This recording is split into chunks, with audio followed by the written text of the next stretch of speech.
The fabulous Colossus astride the harbor of Rhodes, city of sin. A pagan fortress with an evil purpose.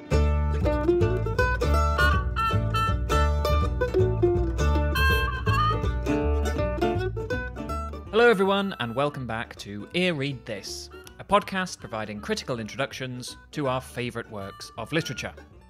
I'm Ash, your host, and today I'm talking about the poem The Colossus by Sylvia Plath. The Colossus lends its title to the only collection of poems published before Plath's death in 1963. When it first appeared in 1960, it attracted favourable reviews, Bernard Bergonzi writing in The Guardian that Plath was a poetess with virtuoso qualities, and offering her as a good answer to those inquiring spirits who demand if there are any new poets worth reading. Plath was, at this point, a new and relatively unknown poet in Britain, but by the time the collection was re-released by Faber in 1967, she had acquired posthumous fame and literary recognition. Al Alvarez described the publication as a major literary event, while Seamus Heaney wrote, "On every page, the poet is serving notice that she has earned her credentials and knows her trade." We'll mention the collection in passing here and there, but mainly today's focus is on the poem itself. The Colossus was written in 1959, during a transitional period in Plath's life. She and her husband, Ted Hughes, were about to move back to England, having spent 2.5 years in America. It was also the year that their first child, Frida, was conceived. The poem is narrated by a figure dwarfed by the enormous ruins of a colossus they are trying to repair. This figure, describing itself as an ant in mourning, addresses the colossus, telling it of the 30 futile years they have spent attempting to mend and decipher it. Today I will go through the poem stanza by stanza, breaking off to discuss the Colossus and Plath with my special guest for this episode, Amanda Golden. Amanda is an associate professor of English at the New York Institute of Technology, who last year published Annotating Modernism, a monograph on the marginalia of writers including John Berryman, Anne Sexton, and Sylvia Plath. Amanda is also currently editing the Bloomsbury Handbook to Sylvia Plath, due out next spring. We'll discuss Annotating Modernism in greater depth on tomorrow's extended episode. In the meantime, you can find a link in the episode description box below to buy a copy of the book, as well as find out more about Amanda's work. You'll also find a link to my Patreon page where you can support the podcast while accessing bonus content. Now onto the Colossus. Perhaps it was just reading the poem and Amanda's book in tandem, but there seemed to me a correspondence between the narrator's toil and the act of writing marginalia. When Amanda describes Plath's personal annotations of Ulysses, a work Plath described as unbelievably semantically big, great, mind-cracking, I couldn't help but be reminded of her ant-like figure in this poem, crawling over the unbelievably big, great, and cracked Colossus. The first stanza goes as follows. "I shall never get you put together entirely, pieced, glued, and properly jointed. Mule bray, pig grunt, and bawdy cackles proceed from your great lips. It's worse than a barnyard." I like the first line, "I shall never get you put together entirely," because I feel it describes a lot of what we do when we research, because you're always limited by the materials that remain, and what you create will always be incomplete and material based. So you won't reach the past, you'll reach a material assemblage. And in the poem, it's an archaeologist, curator, who is trying to restore and preserve and clean and sustain this statue. And it's also sort of about how we think about memory and the past, and the whole part about the not being able to hear the voices and them always coming back garbled is sort of that paradox of not being able to speak. There is a bit of an autobiographical element to this poem, given that Plath, in some ways, it's an impersonal poem about a figure and a father. And in other ways, the poem Man in Black in the same book also mentions the Deer Island prison. And that was near where Otto Plath was buried. And in her journal, she describes going there, and the poem Electra, the Azalea Path, came out of that visit. But the piggeries are nearby, And so the sound coming, it's sort of inspired by this, or it connects to this moment of trying to almost, transcend the boundary, trying to reach the past, and then all the surrounding noise too that is occluding or surrounding the experience. I love this poem too because it mixes so many things. Marcia Bryant, who's a scholar who works on popular culture in Plath, talks a bit about the Lysol. But it's like you have the high, the Oresteia and Lysol side more or less side by side. It's like it's a very mid-century poem in some ways, and then in other ways it's of immense magnitude, which is one reason why I think it's a great title for a book, because it's like, this is something big, but it's also something unreachable because the Colossus of Rhodes no longer exists. It was one of the 7 wonders of the ancient world. It's something that puts her work in a long history, a different history and related history to Ariel too. I mean, Ariel puts it in the tradition of Shakespeare and Keats and Eliot to some degree, Eliot's Ariel poems and The Wasteland, which picks up Ariel a bit. But they're two different side-by-side, poetic and literary historical legacies that her books sort of reach back to. But it's almost accidental too, because she could have gone with other titles. She had other titles for this book. At Smith, there's various typescripts that survive, that from her time at Smith to when she went to Cambridge to when she started sending out her books for contests like the Yale series of younger poets, she would reassemble her manuscript over the years. And certain poems stay in that were from her Cambridge years, like Spinster, and others drop out, but you can see them in the typescripts as she added page numbers. And then these typescripts only survived sometimes because they become on the backs of other things. So she would reuse all the papers, and some of them are at Emory too, because they were at the backs of Ted Hughes' things. So you can see some of these configurations of her books as she progresses from being an undergraduate, though those poems don't stay in the Colossus, to being a graduate student, to writing between 1957 and 1959 this book. And some of the poems, like Colossus, she composed somewhat recently relative to when the book was published, but then some of them go far back. And then at the same time, when you read them all together, like anything else, you're going to see different threads. So that's nice. In the second stanza, the narrator continues, "Perhaps you consider yourself an oracle, mouthpiece of the dead, or of some god or other. 30 years now I have laboured to dredge the silt from your throat. I am none the wiser." We heard in the first stanza that the Colossus was incoherent. Barnyard grunts, brays, and cackles are all that issue from its lips. "Of some god or other" indicates that this incoherence might be down to the antiquity of the Colossus, as we wouldn't expect the relic of a vanished empire who worshipped unknown gods to make any sense to us. But the poem begins on a note of self-reproach. The narrator says that they can't or won't piece or glue it together properly. Now the incoherent howls take on a different tone. They are not lost in translation, but rather bungled in recreation. The question of to what extent the narrator is at fault for the Colossus's unreadability will continue throughout this poem. Are they doing the best they can with rescuing ruins, or are they themselves distorting and complicating its memory?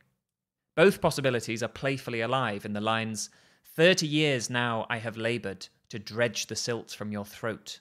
I am none the wiser."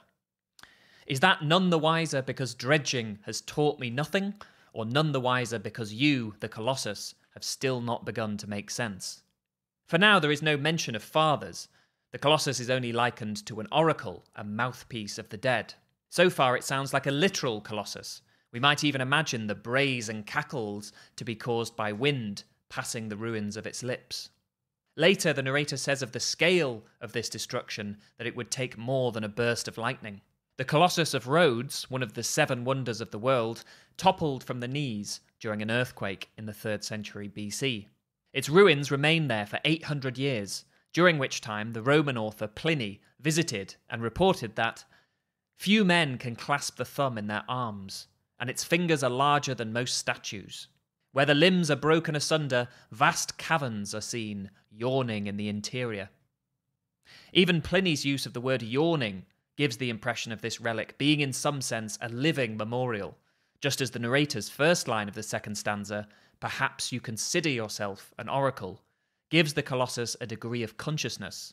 It can at least consider. It's interesting that you say she was coming to the end of this collection of poems when she wrote this, because it sounds so much like reaching the end of a huge work and having all of these different poems and trying pulling them together, and the kind of enormity of feeling that goes with that, and being unable to what's the right word, sort of maintain it, I guess. I hadn't thought about that before. I don't know when exactly she composed it in her time in 1959. But there are a couple other poems in the book, too, that were somewhat recent, that because she had been at Yaddo, the artist colony, sort of hunkered away working. And so that added a certain, especially some of the subjects like the Manor Garden, that was from Yaddo. And so some of her time there altered the scope of the emphases of the book. In her journals, you can see a bit more of her recording some of that. So how much time are we talking about in terms of composing the collection? Where was she? Some of the poems date back to her time in Cambridge in 1956, poems like Spinster. And the British version is a little different from the American version. The British version was published by Heinemann in 1960 and the American by Knopf in 1962. And I don't know why, but Black Brook and Rainy Weather is not in the American version. And then there is a fun story with another change that was made that's more well-known. And that's that she has a long poem called Poem for a Birthday that ends the collection. Yeah, in the British one, it's called Poem for a Birthday. And in the American one, it's called The Stones. And it's a long poem. And what happened was when she got to Knopf, they said, this is too much like Theodore Reski. The reviewers are going to, in this story, you can read it in the new letters. The reviewers are going to, take you to task for this. And so she cut some of the sections. But when she told Reski this, Reski had taught at the University of Washington, where I did my PhD. So I actually went and read these letters, which are really nice there. She told Reski this story, and he's like, I like those best. They're the ones that she had to cut, which is incredibly generous of him. Generous. It must have been gutting as well. The ones she had to cut some of the sections, and there are other small changes between the books. Some of the spellings are made American in the American edition. But I was thinking about it, both editions, as a book that Plath put her stamp on and approved, because we have later poems of Plath that she published, but we don't have that kind of closure with the volume that you have with this. But she did publish a lot of these poems, I think most of them along the way. And some were coming out like right alongside or right before the book. The Colossus poem itself was published in 1962 in Encounter in April. And the American version was published in 1962, I'm not sure what month, and the British version had been published in 1960. So there was various periodical publications of all these poems. So it's interesting to me to sort of try and reconcile and see where little changes crept in her work. The third stanza emphasizes the magnitude of the Colossus, while contrasting the earlier talk of oracles and gods with references to cleaning products. Scaling little ladders with glue pots and pails of Lysol, I crawl like an ant in morning over the weedy acres of your brow, to mend the immense skull plates and clear the bald white tumuli of your eyes. Here Plath emphasizes the futility of her narrator's mission. Little ladders and glue pots to repair tectonic-sounding skull plates. Antiquity and domestic modernity meet in those pails of Lysol, furthering the impression that the narrator hasn't quite got the right tools for the job. With an ant in mourning, we get the first clear indication of the narrator's relationship to the Colossus, and the last three lines have an ingenious way of sounding simultaneously epic and pedestrian.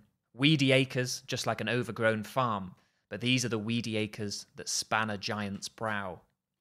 Mend the immense skull plates carries the ring of cataclysm, but also that of the household disaster of broken plates. And the bald white tumuli of your eyes, that sounds like the milky eyes of anyone blind or extremely old, but that standout word tumuli, meaning burial mounds, transforms a blank expression to something epic.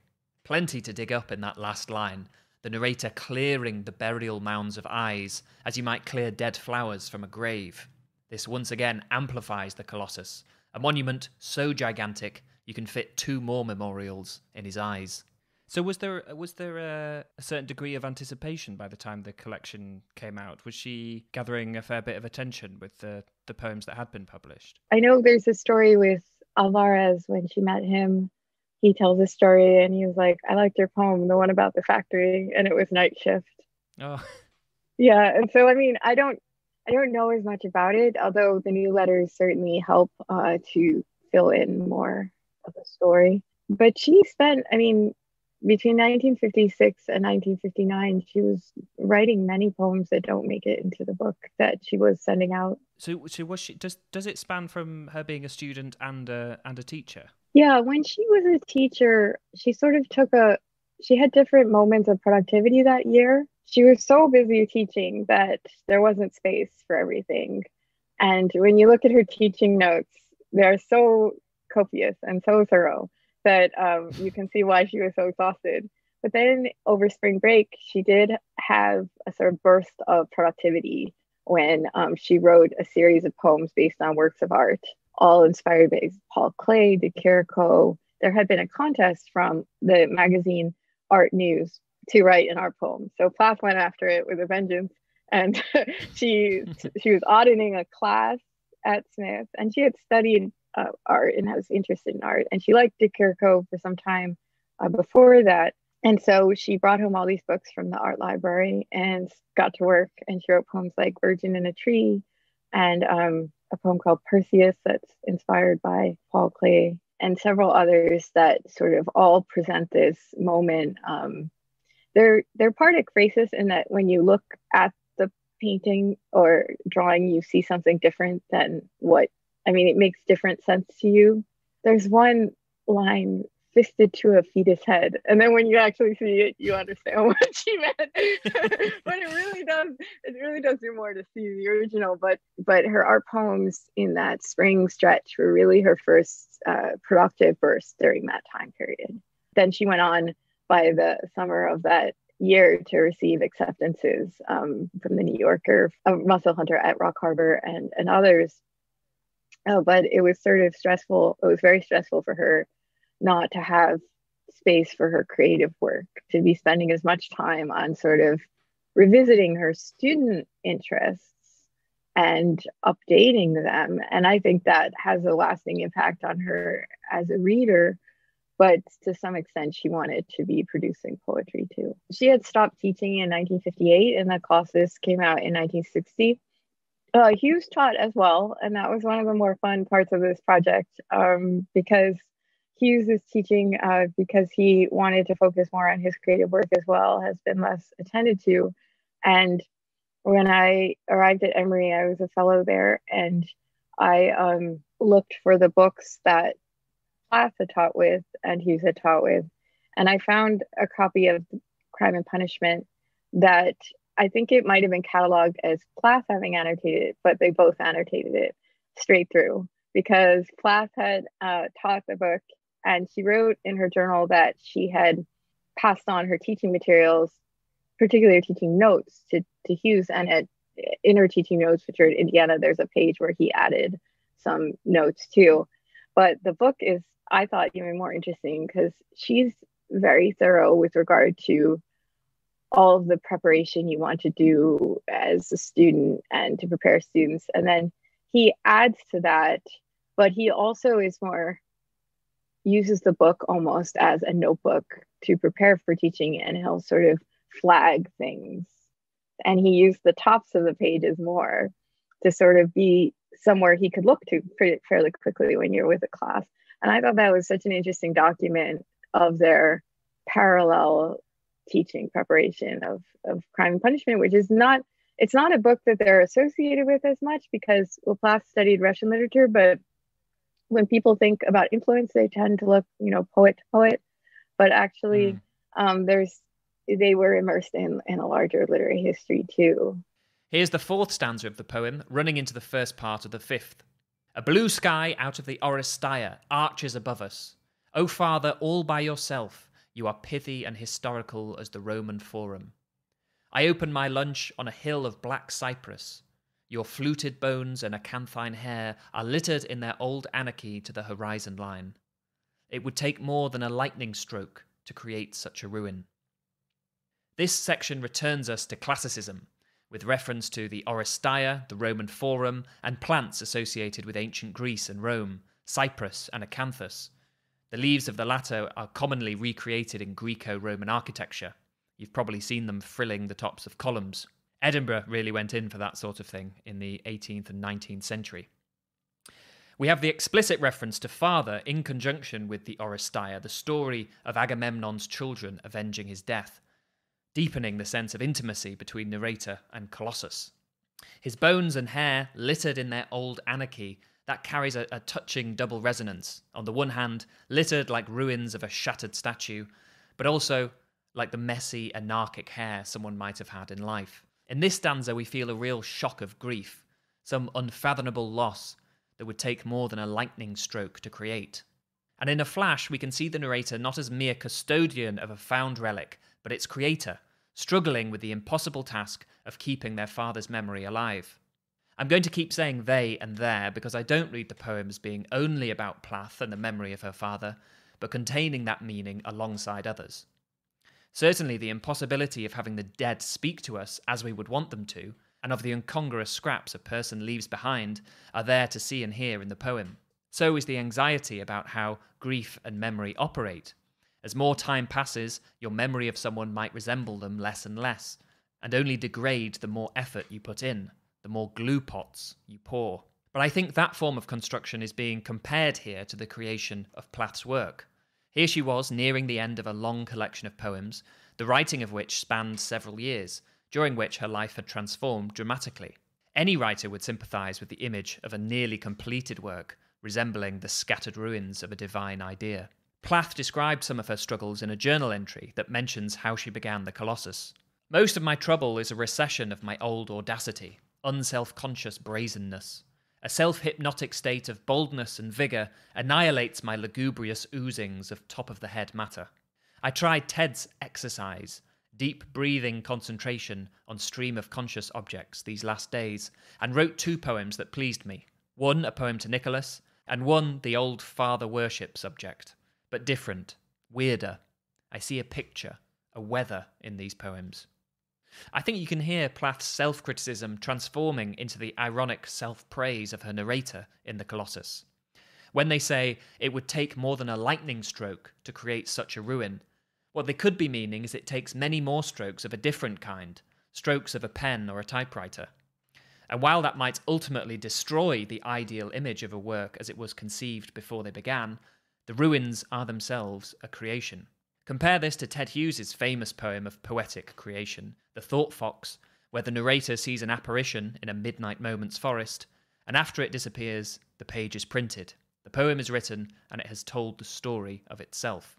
In Plath's poem, creation is marked with a much more sarcastic note of self-congratulation. It is a ruin that has been created, but it took more than lightning to pull it off. There are sort of moments throughout the collection and in the title poem as well that are very reminiscent of certain Hughes collections. The sort of confusion of barnyard noises from the Colossus and the poem Sow. Can't help thinking of View of a Dead Pig and that kind of work.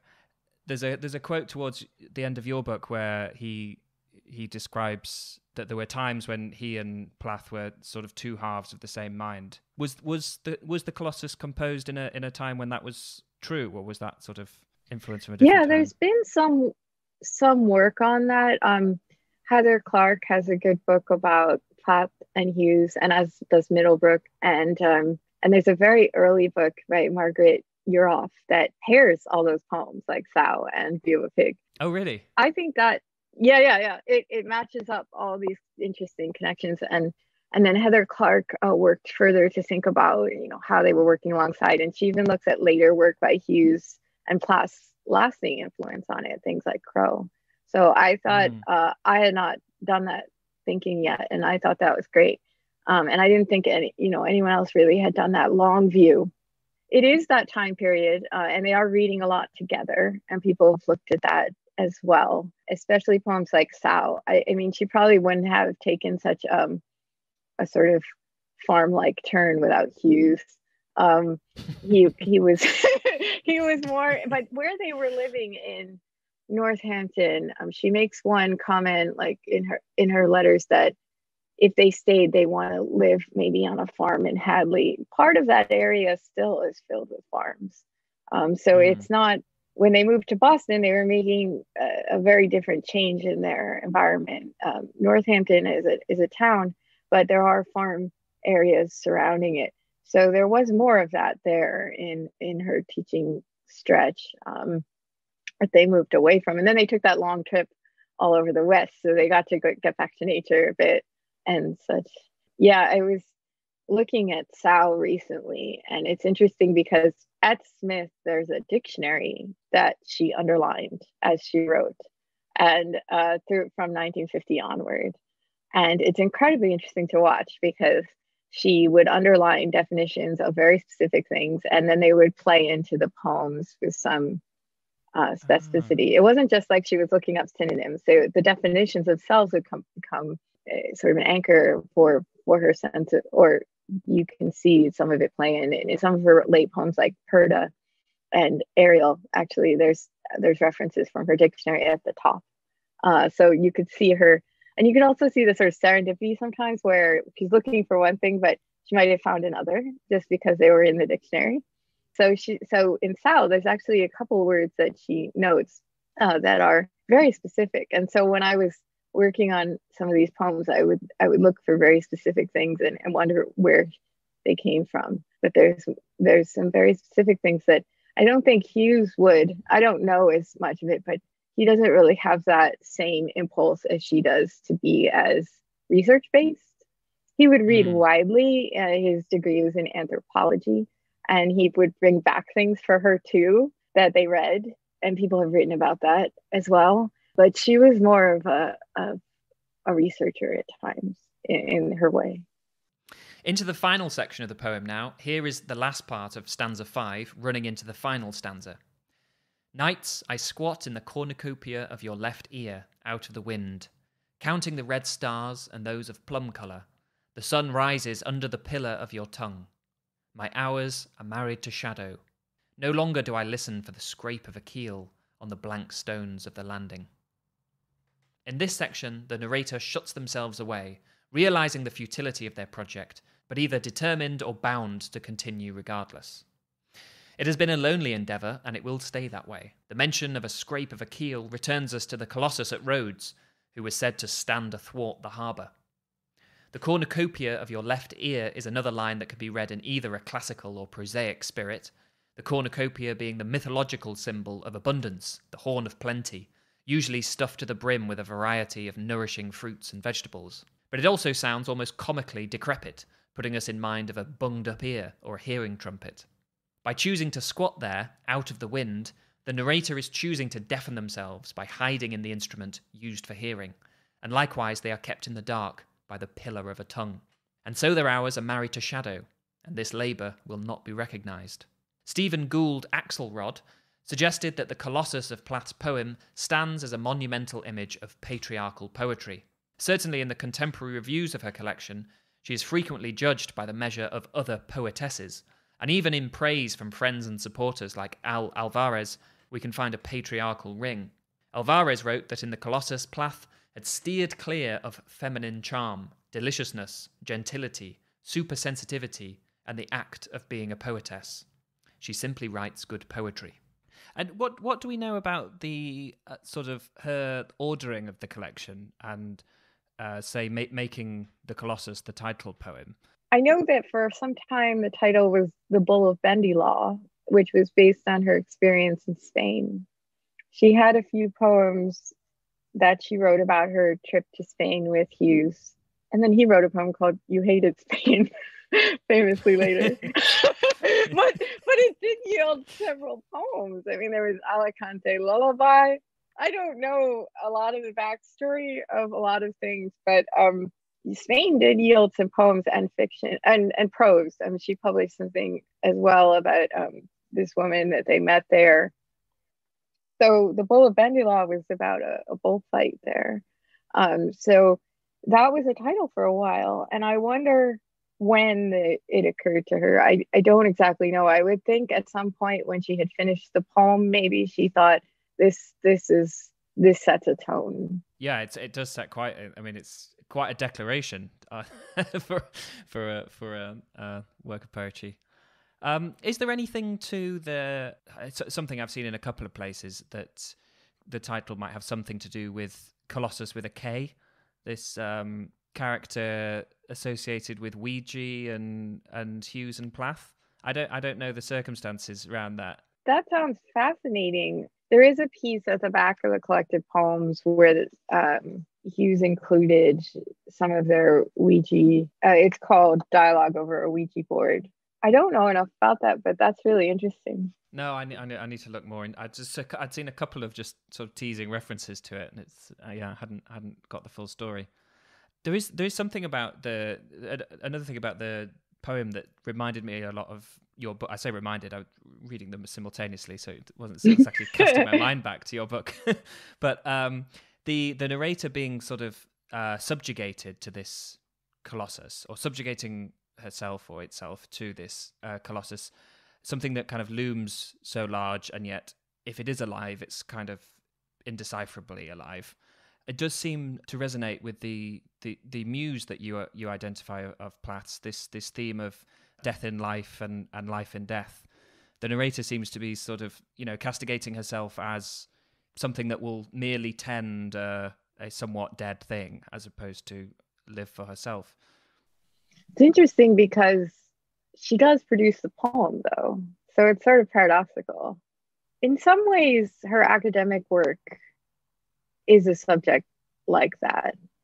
There's always this story that she, sort of had to move away from her sort of student identity to move on. But in some ways, she's sort of always a student. The death and life and death part was one of my favorite parts of this book, and it was a preoccupation for over a decade. Because really, because when you're working with marginalia and you see things more than once in different settings, it becomes an interest in terms of where did this come from? What did it mean to the reader? What does it mean in terms of this passage it's connected to? How might what might this passage have meant at this point in time based on how people are reading it? So when I was a graduate student reading a lot of these things for the first time, I became really interested in ways that they were being read in Plath's time too. And things like death and life, when Plath wrote in her teaching notes that was so central to not just Joyce and Eliot, but also just her poetry and life, I thought that was a big statement. It did come out of the critics she had read, but it also was sort of seeing writing as pushing the limits of what it was possible to depict, the limits of life in a way.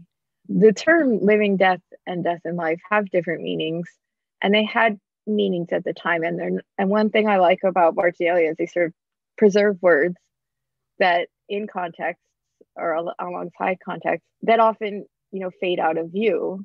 There are other cases where Plath notes particular references, and I would sort of try and understand that in terms of what people were saying at the time. There's been more work on teaching materials since. There's a new book by Rachel Burma and Laura Heffernan called The Teaching Archive, and it looks at all kinds of teaching materials and their relationship to literary history and also the history of the canon and teaching.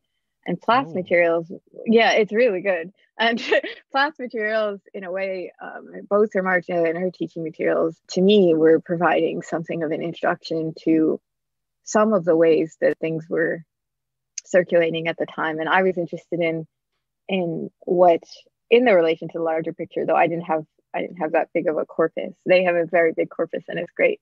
But sometimes people would say to me things like, "Oh, that was just a new criticism," but I didn't know what they meant by that. I mean, I know that it existed. When I would work with class materials, I would be very interested in the specifics of them, and other writers that I worked with, like Berryman, because I didn't know how much she would have known about the bigger picture, which is often constructed in retrospect.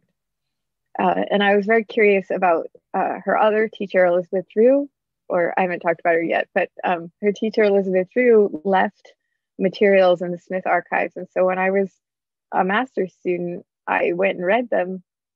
I didn't know they were there. I was sort of just looking for a syllabus. And what I found were all these notebooks in longhand. And you can't know what she said at the time or when she said it, because people do different things at different times. But there are places in class books that match things that Elizabeth Drew introduced, sometimes in very specific ways. So I was incredibly interested in reading Drew's longhand, partly because I had never studied some of the books that she was talking about. And to me, it was like getting to audit a class. And so I loved those resources, and I would study them and read them. And it's wonderful that she did that. And one thing that Burma and Heffernan point out is that it's pretty rare to have teaching materials preserved. Other people do it. I've recently been working on Gwendolyn Brooks, and she preserved a lot of things. At Illinois, her library opened not too long ago, a couple of years, maybe 5 years ago. And some of her teaching materials and her annotated books are there, and they go together. And so I've been working on that as well. And one thing, too, was that she relied very heavily on Elizabeth Drew as well, on a book that she wrote about poetry.